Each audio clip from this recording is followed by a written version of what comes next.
Parang ano lang assessment mo personally sa nagiging season mo so far na mataas scoring performances pero the wins aren't good? Alam ko sa sarili ko na yung mga past games ko. Siguro this is one of the best games kasi mas malakas yung, mas mataas yung efficiency ko compared to the other games. So, I think one of the best games ko to. Then, kulang pa kasi alam ko sa sarili ko yung kapasidad ko as a person. Di man nakita yung iba. But I know myself, so alam ko may improvement pa mo. Siya yun na medyo malaki yung implications ng game na to kasi I don't know if you know na parang if natalo kayo dito, I don't know if eliminated or on the brink of elimination. So, how did that work onto the game today?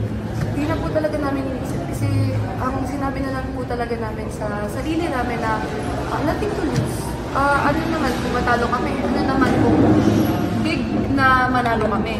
Pero alam mo yun, dapat hindi na kami matakot. Pressure is not on us dapat sa kalaban namin kasi wala na kaming hinahabol eh. Parang nandun at nanangkapit namin sa Final Four. So marami silang hinahabol. So talagang nagko-collect sila ng wins. Kami naman parang sinabi namin sa sarili namin na experience and much better kasi birthday ni Coach. So happy birthday. Battling you for the second time this season, is it still daunting to face them knowing na very kumpleto sila in defending champions? Siyempre po, magagaling po talaga sila. Mga veterano na po, madami na po silang mapatunayan. But if pare-pareho pa rin naman po kami players, bilog pa rin yung bola. So, kung will talaga ni Lord na manakit, will nga ni Lord na manalo kami. So, mangyayari. So, syempre, nakakatakot pa rin na kalaban sila. Pero pa rin na, pero hindi mo dapat yun. Huwag mong pakain sa utak mo na yun, natalo agad kasi defending champion yung kalaban. So, yun.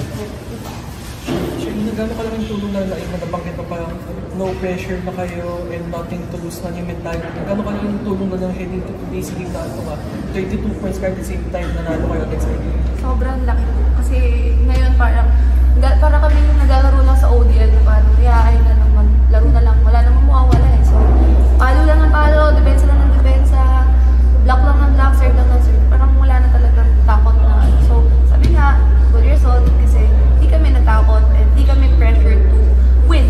So, kung kailan pa kami hindi pressured to win, doon pa kami nanalo. So, we're gonna keep it up. I know it's your most crucial pre-game preparation personally So, hindi na nalagpasan mo yun nung nag-38 ka? Apo. Hindi ko po alam. Kasi hindi ko po talaga siya gino-goal. Nagkakataon lang po talaga yun. Kasi will nga ni Lord eh. So, ano lang, hindi ko masyado pinapasok sa utak ko kasi may memorize ko pa ba yung puntos ko, ito, 10 na ako dito, 20 na ako nito sa ipon. Hindi ko na siya maisip.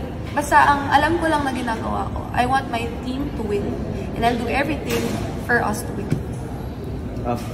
Follow up lang doon, sinasabi mo nga palagi na parang second lang yung scoring records and other historic feats. Pero personally, anong meaning nun sa'yo na rookie ka pa nga lang pero talagang nandun na yung pangalan mo sa record books ng Euro? Wala pa po siyang meaning kasi magkaka-meaning lang siya pag nananalo kami. At magkaka-meaning lang siya pag sana makalaro kami for championship sa mga seasons na nadaan pa na nandito kami yung batch namin. So, God's will.